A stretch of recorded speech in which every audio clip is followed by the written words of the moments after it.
تک اس آدمی کو دیکھتے رہتے جب تک وہ اپنی چہرے کو نہ پلٹا لے. اور اس لیے واقعات میں آیا کہ مدینے میں ایک مرتبہ ایک دیوانی ہماری ماں نے اللہ کے رسول صلی اللہ علیہ وسلم کا ہاتھ پکڑ لیا اور ہاتھ پکڑ کر پورا مدینہ رسول اللہ صلی اللہ علیہ وسلم کو پھرا رہی ہے اور زمانہ اس پر رش کر رہا ہے کہ دیوانی نہیں ہے یہ عقل مند ہے, اس نے محمد مصطفیٰ صلی اللہ علیہ وسلم کا ہاتھ پکڑ لیا. اور رسول اللہ صلی اللہ علیہ وسلم اس سے کیا کہتے ہیں کہ اے میری ماں, تو پریشان مت ہو, تو مجھ سے جو بولنا چاہتی ہے بول, میں سننے تیار ہوں. تو مجھے کہاں لے کر جانا چاہتی لے کے چل, میں چلنے کو تیار ہوں. یہ اللہ کے رسول صلی اللہ علیہ وسلم ہیں. اللہ کے رسول صلی اللہ علیہ وسلم بھوکے ہیں. صحابہ کرام کہتے ہیں رسول اللہ بھوکے ہیں, تو رسول اللہ صلی اللہ علیہ وسلم بھوکے رہ کر صحابہ کرام کو کھجور دیتے ہیں. ایک دودھ کا پیالہ ہے, 70 صحابی ہیں, اللہ کے رسول صلی اللہ علیہ وسلم سب کو پلا کر آخری میں پیتے ہیں. بدر کا سفر ہے, جنگ بدر کا سفر ہے, شیر خدا حضرت علی ساتھ ہیں, ابو لبابہ رضی اللہ تعالیٰ عنہ ساتھ ہے, رسول اللہ صلی اللہ علیہ وسلم اونٹ پر سوار ہیں. اور جب باری آئی شیر خدا کی اور ابو لبابہ کی بیٹھنے کی تو دونوں نے عرض کیا رسول اللہ آپ بیٹھیے صلی اللہ علیہ وسلم. تو اللہ کے رسول صلی اللہ علیہ وسلم نے منع کیا اور کہا کہ میں تم سے زیادہ طاقتور ہوں چلنے میں تم سے زیادہ اجر کا طلبگار ہوں. رسول اللہ صلی اللہ علیہ وسلم نے انکار کر دیا. میرے عزیز دوستوں اور بزرگوں, نوجوانوں, ان باتوں کو یاد رکھو. اور میں آپ کو یہ بات بتانا ضروری سمجھتا ہوں, اس بات کو یاد رکھو آپ میری, کہ اللہ کے رسول صلی اللہ علیہ وسلم کی سیرت ہمارے سامنے ہے اور دنیا دیکھ رہی ہے. دنیا یہ سمجھ رہی ہے کہ ہم اسلام کو دبا دیں گے. ہمارے ملک میں بعض طاقتیں ہیں جو یہ سمجھتے ہیں کہ ہم کو اگر دین کے فرائض سے روک دیا جائے گا تو اسلام کو ختم کر دیں گے. یاد رکھو اسلام کوئی نوالا نہیں ہے کہ تم ہضم کر لو گے. اسلام کو اگر تم یہ سمجھ کر آؤ گے تو یاد رکھو یہ کوئی نوالا ہم نہیں ہے, ہم کوئی چنے بٹانے نہیں ہیں, لوہے کے چنے ہیں, تم کو چبانا پڑنا مشکل پڑ جائے گا. میرے عزیز دوستوں اور بزرگوں, لوگ اسلام کے تعلق سے کیا کیا نہیں کیے, کیا کیا تاریخ پڑھو آپ. تاریخ بتا رہی ہے, تاریخ یہ بتا رہی ہے کہ بغداد میں تاتاریوں نے, منگولوں نے 40 دن میں 3.5 لاکھ مسلمانوں کا قتل عام کیا. 40 دن میں 3.5 لاکھ مسلمانوں کا قتل عام کیا. اور ہلاکوں نے کہا کہ جتنی قرآن ہے بغداد سے لاؤ. قرآن کو جلا دیا. دریائے دجلہ ایک دن لال ہو گئی, دوسرے دن انک کے رنگ سے اس کا رنگ اور بدل گیا. اور ہلاکوں نے بڑے فخر سے کہا کہ اب کوئی قرآن نہیں پڑھے گا. تو ان لاشوں میں سے ایک 6 سال کا بچہ اٹھا, زخمی حالت میں اٹھ کر قرآن کو پڑھنا شروع کیا. اور ہلاکوں کی آنکھ میں آنکھ ڈال کر کہا کہ تو اگر کاغذ کو جلا دے گا تو سمجھ رہا ہے قرآن ختم ہو جائے گا, قرآن ہمارے سینوں میں اور نسل در نسل باقی رہے گا. ہلاکو پریشان ہو گیا, ہلاکو پریشان ہو گیا. آپ سوچو, ابن کثیر البدایہ والنہایہ کتاب میں لکھتے ہیں کہ 40 دن میں 3.5 لاکھ مسلمانوں کا قتل عام ہوا. 3.5 لاکھ. اور وہی ہلاکو کا پوتا, ہلاکو کا پوتا اسلام قبول کر لیتا ہے. ہلاکو کے پوتا اسلام قبول کرتا ہے. ایک قادری شیخ کی دعوت پر وہ جب جا کر ملتے ہیں, اس کو اسلام سکھاتے ہیں, لمبا واقعہ ہے. اس کے بعد وہ اپنا نام بدل کر احمد رکھتا ہے, شہید ہو جاتا ہے. پھر محمد غزن اس کا بھتیجا, اور پھر اس کے بعد برکا خان شمس الدین باقوری رحمت اللہ علیہ کے ہاتھ پر اسلام قبول کرتا, جنہوں نے 40 دن میں 3.5 لاکھ مسلمانوں کو قتل کیا. وہ اسلام کی حفاظت میں کھڑے ہو گئے. اور پھر یہی ترکی ہے. ترکی میں کمال پاشا نامی ایک شخص تھا جس نے کہا کہ عربی میں قرآن نہیں پڑھیں گے, اذان عربی میں نہیں ہوگی, عربی زبان پر پابندی عائد کر دی اور یہ سمجھا کہ قرآن اور اسلام ختم ہو جائے گا. مگر جب کمال پاشا پڑھا, مر گیا, تو میں دیکھا ہوں کہ اس کے قبر کے آگے کوئی لوگ قرآن پڑھ رہے ہیں. اس کی قبر کے آگے لوگ قرآن پڑھ رہے ہیں. میرے عزیز دوستوں اور بزرگوں, اسی لیے ہم آپ سے عرض کر رہے ہیں, گزارش کر رہے ہیں میرے عزیز دوستوں اور بزرگوں, اللہ کے رسول صلی اللہ علیہ وسلم سے سچی محبت کرو. اور محبت صرف زبان سے نہیں. یہ محبت نہیں کہ خالی کل 12 ربیع الاول میں جلوس لے کے ہاں ہلا رہے ہیں, نعت پڑھ رہے ہلا رہے, اس کے بعد دل ہی نہیں ہل رہا آپ کا. ظہر کی نماز گول, عصر کی نماز گول, پھر آپ جہیز بھی لے رہے, پھر آپ گٹکا بھی کھا رہے, پھر آپ چرس بھی مار رہے. ہم پولیس کو بھی یہ بولیں گے, یہ ڈرگز آخر اتنا آ رہا کیسے یہاں پہ, کیوں آ رہا یہاں پر؟ کل اخبار میں پڑھا کہ کتنا 150 کلو یا 200 کلو گانجا پکڑے.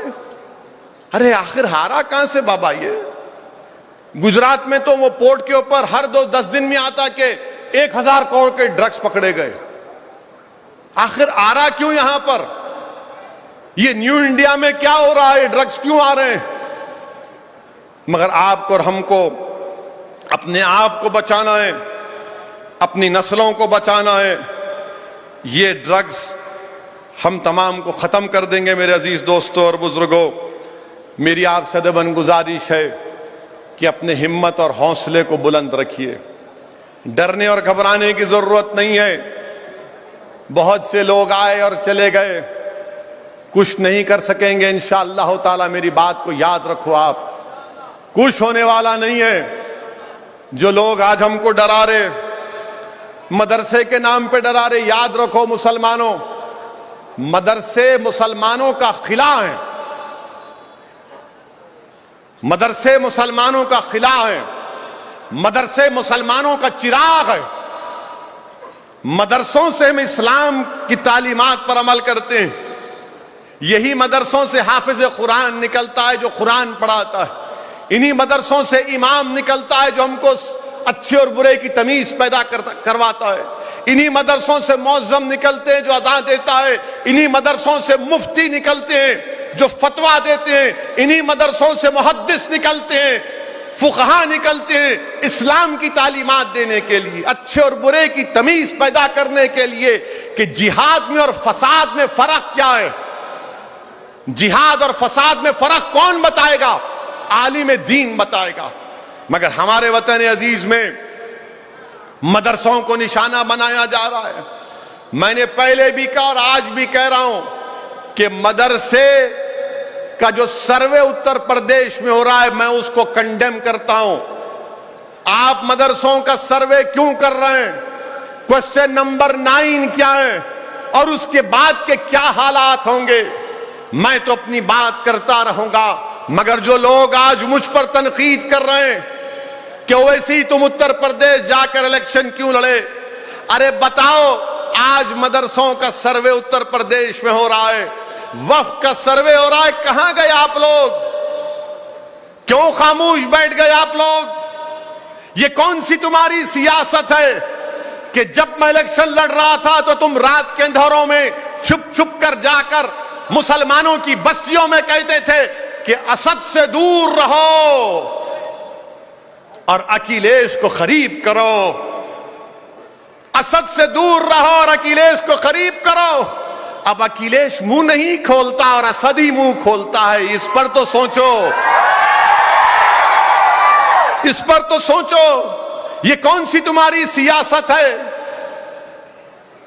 کہ اتر پردیش میں سماجوادی کی تائید اور سماجوادی بی جے پی کو نہیں ہرا پائی تو آپ بی جے پی کے دم چھلے بن گئے؟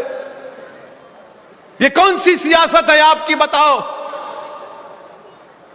میری مخالفت کرو مجھے پرواہ نہیں ہے, مگر تم جس کے لیے کام کرے اس کو تو بولو کہ منہ کھول, کچھ تو بول, زندگی کا احساس دکھاؤ, دلاؤ اس کو, مگر کچھ نہیں بولیں گے. ہم جب بولتے ہیں تو بولتے اب ہر مسئلے میں بولتے برابر بولیں گے، انشاءاللہ بولتے رہیں گے جب تک اللہ زندگی باقی رکھے گا، سچائی کو بیان کرتے رہیں گے۔ آپ کو پسند نہیں ہے، کان میں روئی لگا کر بیٹھیے، کیونکہ سچائی کمزوروں کو پسند نہیں آتی، سچائی غلاموں کو پسند نہیں آتی۔ اور یاد رکھو مسلمانوں، ہمت اور حوصلے کو بلند رکھو۔ میں تم کو اس لیے کہہ رہا ہوں، میں بار بار کہہ رہا ہوں کہ امام حسین کو یاد رکھو، امام حسین کو یاد رکھو۔ صبح قیامت تک دنیا امام حسین کو یاد رکھے گی، اور صبح قیامت تک یزید پلید کہا جائے گا۔ میں جا کر دیکھا ہوں امام حسین کو روزے کو، کربلا گیا تھا، میں دیکھا امام حسین کا روزہ ایسا دکھ رہا ہے کہ زندگی ہے وہاں پر، حسین کے روزے پر زندگی نظر آ رہی ہے۔ وہ کربلا کے میدان کو دیکھا، آنکھ میں آنسو آ گئے کہ اسی جگہ پر نواز رسول نے اپنے اہل بیت نے اپنا سب کچھ قربان کیا، مگر جب وہ روزہ دیکھو گے تو بولیں گے یہاں تو زندگی کی مثال ہے۔ یزید مردار ہے، یاد رکھو، وقت کے یزیدوں کا ساتھ مت دو، وقت کے یزیدوں کا ساتھ مت دو۔ مسلمانوں، میں تم سے بھیک مانگ رہا ہوں، پہچانو۔ اللہ نے تم کو دماغ دیا، تم دوست اور دشمن کی تمیز پیدا کرو۔ تمہارے صفوں میں جو یزیدی ایجنٹ ہیں ان کو پہچانو، جو حسین کا پرچم اٹھا کر اپنا سب چیز قربان کرنے کے لیے تیار ہیں، تم ان کا ساتھ دو۔ اگر اویسی خراب ہے تو اویسی سے اچھے ایک لیڈر کو بنا لو، اگر اویسی میں تھوڑی بہت سچائی ہے مجلس میں تو ساتھ دو، مگر ان یزیدیوں کو پہچانو۔ وقت کے یزید کا ساتھ دو گے تو پھر وقت کا فرعون اور نمرود مضبوط ہوگا۔ یزیدیوں کو نکالو تو وقت کا فرعون اور نمرود خود بخود کمزور پڑ جائیں گے۔ میرے عزیز دوستو اور بزرگوں، آپ جانتے ہیں کہ آج سے 2 دن پہلے آر ایس ایس کے موہن بھگوت نے ایک بیان دیا تھا۔ بیان میں آر ایس ایس کے موہن بھگوت نے کہا، موہن بھگوت نے یہ کہا آنے وہاں دیکھو، وہاں دیکھو، وہاں دیکھو، وہاں دیکھو، وہاں میرے کو وہاں دیکھو، آپ کیسا لگا اسکرین وہ؟ اور اگر آپ بیٹھ سکتے تو بیٹھ جاؤ، ہری ٹوپی بیٹھو۔ تو آر ایس ایس کے، ہاں سنیے سنیے، آر ایس ایس کے موہن بھگوت نے،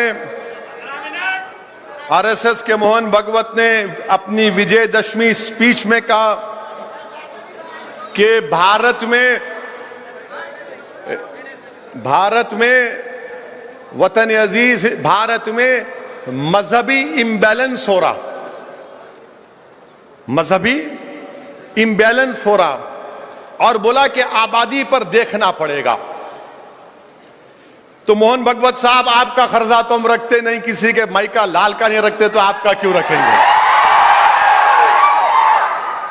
اب آپ میرے کو بتا دو کہ موہن بھگوت صاحب یہ بولے ہیں کہ بھارت میں ریلیجیس امبیلنس ہو رہا ہے، تو ہمارے ملک میں ایک چیز ہے T F R, total fertility rate, وہ 2% ہو گیا، مانے انڈیا کا فرٹیلیٹی ریٹ بہت زیادہ گرا، اور سب سے زیادہ اگر ٹی ایف آر ریٹ گرا مسلمانوں کا گرا، مسلمانوں کا گرا۔ یہ ایک national family health survey 5th اس کا ریکارڈ بتا رہا ہے۔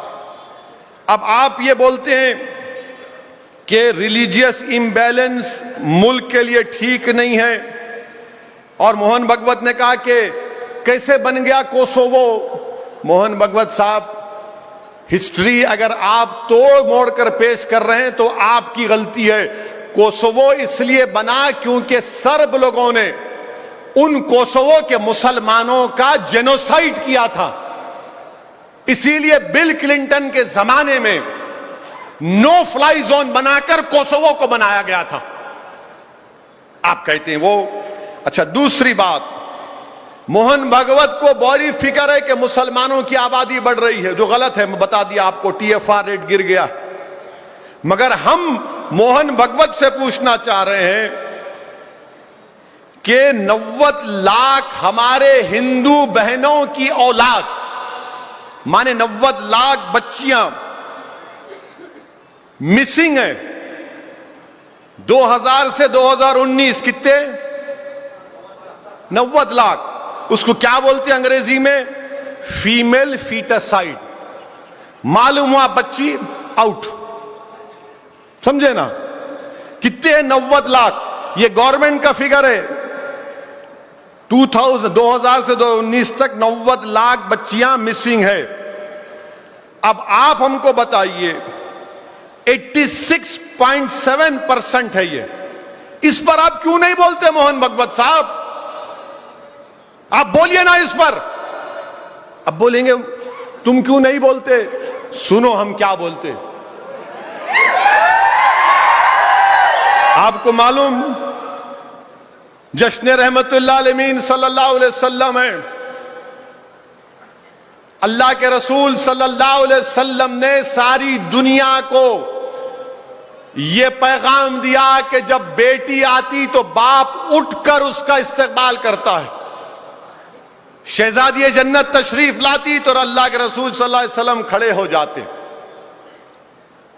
اللہ کے رسول صلی اللہ علیہ وسلم نے کیا کہا کہ اگر تم گھر میں کوئی تحفہ لاؤ گے، اور سنو آپ کے لیے بھی ہے میرے لیے بھی ہے، اگر تم کوئی گھر میں کیک لے کر آئے اور تمہاری 2-3 بیٹیاں ہیں یا 5 بیٹیاں ہیں اور 1 بیٹا ہے جیسا میرے کو ہے، تو جب کیک بانٹو گے تو پہلے بیٹیوں سے آخر میں بیٹا. یہ کون سکھائے؟ ہمارے آقا محمد مصطفیٰ صلی اللہ علیہ وسلم. اور پھر رسول اللہ صلی اللہ علیہ وسلم نے فرمایا کہ جس نے اپنی بیٹیوں سے اچھا برتاؤ کیا، جس نے بلکہ 3 کا ذکر حدیث میں آقا نے فرمایا کہ جو ان کو اچھا پڑھائے گا، تعلیم یافتہ بنائے گا، نیک بنائے گا، ان کی شادی کرے گا، تو آقا نے فرمایا کہ وہ جنت میں میرے ساتھ انگلیاں بتا کر کتنا قریب رہے گا میرے ساتھ. اب قرآن کیا بولتا ہے؟ بھگوت صاحب آپ کو دعوت دے رہا ہوں میں قرآن کی. آپ پڑھ لو سورہ اسراء چیپٹر 17 ورس 31 اللہ فرما رہا ہے کہ اپنی اولاد کو اس لیے مت مارو ان کو کہ تم ان کو کھانا نہیں کھلا سکتے، ہم ان کو روزی دیں گے. اور ان کو مارنا بہت بڑا گناہ اللہ قرآن میں کہہ رہا ہے. موہن بھگوت صاحب آپ بولو اس بارے میں. 2000 سے 2019 فیمیل فیٹاسائڈ کتنا ہے؟ 90 لاکھ. اس پر بات کرو. آپ نہیں کریں گے. اچھا پھر آپ یہ بھی دیکھ لو، بولتے پاپولیشن آبادی کو کنٹرول کرنا ہے. مسلمانوں کی آبادی نہیں بڑھ رہی. تم لا خواہ خواہ ٹینشن میں مت لے جاؤ، ارے آبادی بڑھ رہی نہیں بڑھ رہی، آبادی گر رہی. آبادی گر رہی ہماری. ہر ٹی وی پہ بیٹھ کے بولتے. ایک ٹی وی چینل پہ مجھے بلائے ڈیبیٹ میں، ملا دیکھو میں منہ چھوڑ کے بول دوں گا تم احتیاط کرنا. تو سمجھ میں آ گیا ان کو. مجھ سے بولے کیا بولیں گے آپ؟ میں شروع کروں گا بی جے پی کے بڑے لیڈروں سے. بولے کیا بولیں گے ان کے بارے میں؟ ان کے باپ نے کتنے بیٹے بیٹیاں پیدا کیے. تو بولے نہیں آپ نہیں آپ صحیح بولتے. بولا میں صحیح بول رہا ہوں. تو اسی لیے ہم بول رہے کہ آپ بچے مسلمانوں کا TFR گر رہا ہے، ٹینشن مت لو. بول رہے نا اتنے پیدا ہو رہے، نہیں ہو رہے. پاپولیشن گر رہا آپ کا. سب سے زیادہ TFR آپ کا ہی گرا، کسی کا نہیں گرا. اچھا سب سے زیادہ بچے پیدا کر کے ایک بچے میں دوسرے پیدا کر جو ٹائم دیتا نا اس کو سپیسنگ بولتے. سپیسنگ سب سے زیادہ کون کر رہے معلوم آپ کو؟ مسلمان کر رہا. سب سے زیادہ کانڈوم کون استعمال کر رہا؟ نہیں یہ بتانے کے لیے ہم استعمال کر رہے. موہن بھگوت اس پہ نہیں بولیں گے.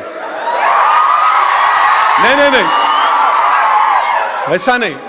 میں بتا رہا ہوں، فیکٹ بتا رہا ہوں. نہیں پاپولیشن بڑھ رہا. ارے کہاں بڑھ رہا موہن بھگوت صاحب؟ آپ ڈیٹا رکھ کے بات کرو نا. ڈیٹا رکھ کے نہیں بات کریں گے. اچھا پھر آپ دیکھ لو